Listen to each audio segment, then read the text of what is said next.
নমস্কার বন্ধুরা, আবারও একটা রেসিপিতে সকলকে স্বাগত। আজকে তোমাদের সঙ্গে শেয়ার করব ব্রেড কাটলেট। তাহলে চলো এবার ঝটপট রেসিপিটা শুরু করি। এই ব্রেড কাটলেট একবার বানালে আর একবার খেলে বারবার খেতে মন চাইবে। ব্রেড কাটলেট বানাবার জন্য সবার প্রথমে আমি এখানে নিয়েছি 4 পিস ব্রেড। আমি এখানে আটার যে ব্রেডটা হয় সেটা ব্যবহার করছি। আপনারা চাইলে এখানে কিন্তু ময়দারও ব্রেডটা ব্যবহার করতে পারেন।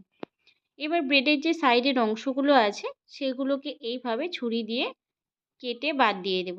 আর এই ব্রেডের অংশগুলোকে কিন্তু ফেলে নষ্ট করব না, এটা দিয়ে আমি ব্রেড ক্রাম্বস তৈরি করে নেব।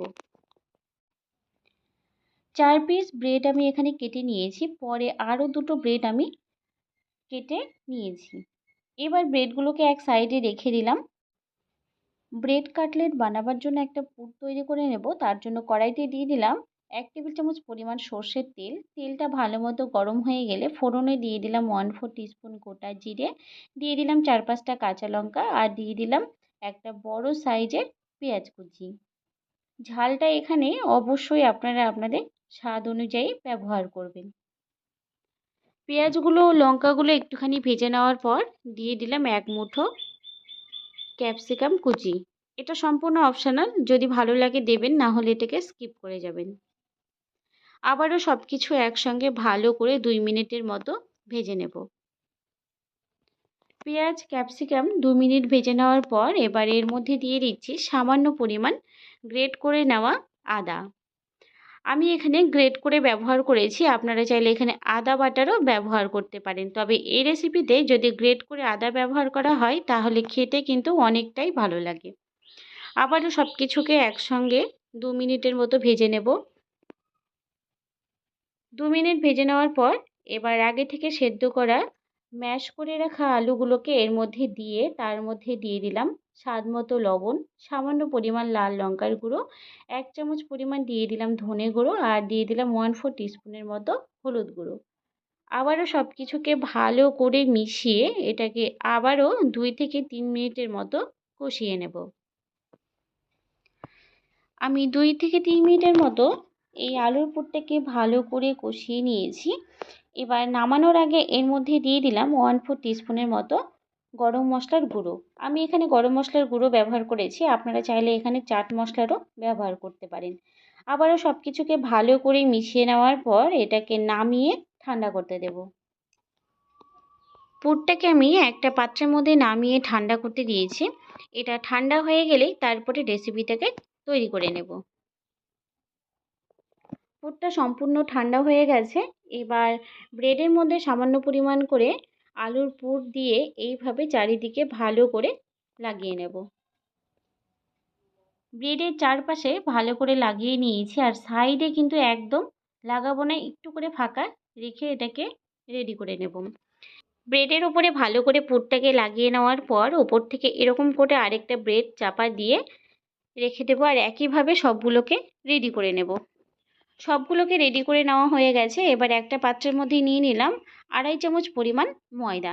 এবার অল্প অল্প জল দিয়ে এটার একটা ঘন ঘোল তৈরি করে নেব। খুব বেশি পাতলা করব না, মিডিয়াম ঘনত্বের একটা ব্যাটার তৈরি করে নিচ্ছি। আর এর মধ্যে কোনো রকম লবণের ব্যবহার আমি করছি না। আমার ময়দার ব্যাটারটা কিন্তু একদম রেডি হয়ে গেছে। দেখুন, খুব বেশি পাতলা কিন্তু ব্যাটার তৈরি করিনি, একদম মিডিয়াম ঘনত্বের ব্যাটারটাকে তৈরি করে নিয়েছি। এবার পুর দেওয়ার যে চারপাশে ফাঁকা জায়গাগুলো রয়ে গেছে সেই চারপাশে আমি এইভাবে ব্যাটারগুলোকে লাগিয়ে নেব। দেখুন, ভালোভাবে ব্রেডের চারপাশে ব্যাটারটাকে লাগিয়ে নিয়েছি। এবার উপর থেকে যে ব্রেডটা দিয়ে এইভাবে ভালো করে চেপে চেপে চারপাশে লাগিয়ে দেব, যাতে করে এটা খুলে না যায়। সবগুলোকে একই রকমভাবে রেডি করে নেব। আর প্রত্যেকটা রেডি করে নেওয়া হয়ে গেলে ব্যাটারের মধ্যে আরও কিছুটা পরিমাণ জল দিয়ে এবার একদম পাতলা করে একটা ঘোল তৈরি করে নেব। তবে এবার এই ঘোলের মধ্যে দিয়ে দেব সামান্য পরিমাণ লবণ।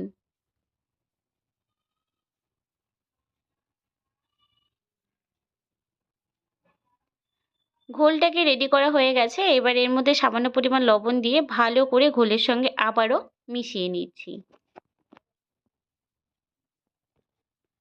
মেশানো হয়ে গেলে এবার একটা প্লেটের মধ্যে নিয়েছি কিছুটা পরিমাণ ব্রেড ক্রাম্বস, আর ব্রেড ক্রাম্বসের মধ্যে কিছুটা পরিমাণ আমি লবণ দিয়ে ভালো করে মিশিয়ে নিয়েছি।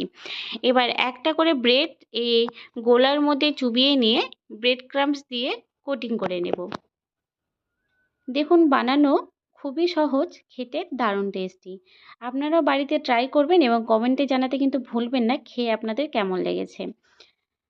চায়ের সঙ্গে সন্ধ্যায় বা বাড়িতে হঠাৎ কোনো গেস্ট এলে এইভাবে চটজলদি দুটো ব্রেড থাকলে কিন্তু এই রেসিপিটা তৈরি করে নেওয়া যায়। খুব বেশি একটা উপকরণের প্রয়োজন পড়ে না, অল্প উপকরণ দিয়ে রেসিপিটা তৈরি হয়ে যায় আর খেতে কিন্তু দুর্দান্ত হয়। প্রত্যেকটাকে একই রকমভাবে ব্রেড ক্রাম্বস দিয়ে কোটিং করে নিয়েছি। এবার এগুলোকে ভেজে নেওয়ার পালা। ভাজবার জন্য আগে থেকে ফ্রাই প্যানে ভালো মতো তেল গরম করে নিয়েছি, আর এটাকে কিন্তু একদম ডিপ ফ্রাই করতে হবে। এবার হিটটাকে লো টু মিডিয়ামে রেখে একটা একটা করে দিয়ে এটাকে লালচে ব্রাউন করে ভেজে নেব।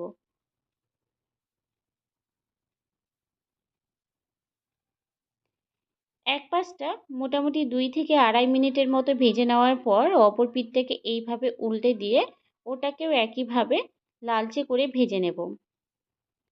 আমার পাত্রটা একটু বড় বলে আমি একসঙ্গে দুটো করে ভেজে নিচ্ছি। আপনারা চাইলে একসঙ্গে সবগুলো দিয়ে ভেজে নিতে পারেন, আবার একটা একটা করেও ভেজে নিতে পারেন। আগে যে ব্রেডটা দিয়েছিলাম সেটা দেখুন মোটামুটি প্রায় আমাদের হয়ে এসছে, তবে আরও কিছুটা পরিমাণে এটাকে ভেজে নেব যাতে করে এটা আরও কুরকুরে ও মুচমুচে হয়ে যায়। প্রথমে যে ব্রেডটা দিয়েছিলাম সেটা আমাদের কিন্তু একদম গোল্ডেন ব্রাউন হয়ে গেছে, আর এটা একদম কুরকুরে মুচমুচে হয়ে গেছে। এবার এটাকে তেল থেকে তুলে একটা পাত্রের মধ্যে রেখে দিচ্ছি। একইভাবে প্রত্যেকটা ব্রেড কাটলেটকে আমি ভেজে নেব।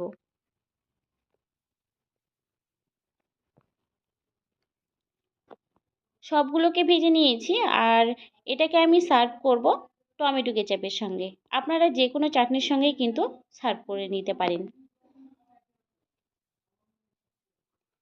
এবার একটাকে এইভাবে কেটে আপনাদেরকে দেখিয়ে দিচ্ছি ভেতরটা কতটা নরম আর উপরটা কতটা ক্রিস্পি।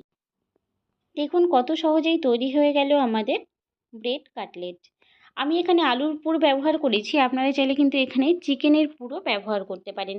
তো বন্ধুরা, আমার এই সহজ রেসিপিটা তোমাদের কেমন লেগেছে? যদি ভালো লাগে অবশ্যই লাইক শেয়ার কমেন্ট করবেন, আর আমার চ্যানেলে নতুন বন্ধু হয়ে থাকলে চ্যানেলটিকে সাবস্ক্রাইব করার জন্য অনুরোধ রইল।